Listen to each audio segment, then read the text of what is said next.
అధికారంలో ఉన్నా లేకున్నా తెలంగాణ అభివృద్ధి కోసం త్రికరణ శుద్ధిగా పనిచేస్తూనే ఉంటామని బీఆర్ఎస్ వర్కింగ్ ప్రెసిడెంట్ కేటీఆర్ స్పష్టం చేశారు. తెలంగాణ సాధకులుగా మాతృభూమిపై తమకుండే మమకారం ఇంకెవరికీ ఉండదన్నారు. యూకే పర్యటనలో ఉన్న కేటీఆర్తో పలువురు ఔత్సాహిక పారిశ్రామికవేత్తలు, United Kingdom Telugu business council ప్రతినిధులు సమావేశమయ్యారు. తెలంగాణ రాష్ట్రంలో ప్రస్తుతం నెలకొన్న రాజకీయ పరిస్థితులు, వ్యాపార నిర్వహణకు ఎదురవుతున్న సవాళ్లపై చర్చించారు. కాంగ్రెస్ ప్రభుత్వ అభివృద్ధి నిరోధక విధానాల సమావేశంలో విశ్లేషించారు.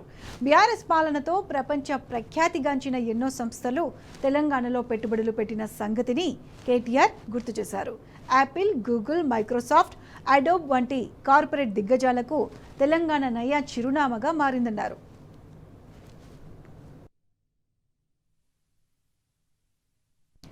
బీఆర్ఎస్ ప్రభుత్వ హయాంలో తీసుకున్న విప్లవాత్మకమైన నిర్ణయాలు, తీసుకువచ్చిన పారదర్శక విధానాలతో పారిశ్రామిక రంగంలో దేశంలోనే అగ్రగామిగా తెలంగాణ నిలిచిందన్నారు కేటీఆర్. తెలంగాణ గడ్డను ప్రేమించే వ్యక్తిగా అధికారంలో ఉన్నా లేకున్నా రాష్ట్ర అభివృద్ధికి తన వంతు కృషి చేస్తానని కేటీఆర్ తేల్చి చెప్పారు. తెలంగాణలో పెట్టుబడి పెట్టేందుకు ముందుకు వచ్చే ప్రతి ఒక్కరికి సాధ్యమైనంత సహకారం అందించాలని సమావేశానికి హాజరైన వారికి విజ్ఞప్తి చేశారు.